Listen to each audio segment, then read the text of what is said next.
আজকে রাতের ডিনারে ছিল খিচুড়ি আর বেগুন ভাজা। চলো সেই রেসিপিটা তোমাদের সঙ্গে শেয়ার করি।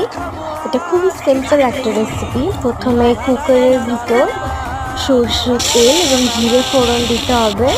দেন বাড়িতে যে সমস্ত সবজি আছে সমস্ত রকম সবজিকে ওই কুকারের ভিতর দিয়ে লবণ হলুদ দিয়ে ভেজে নিতে হবে ভালো করে, যতক্ষণে জল ছেড়ে আসছে।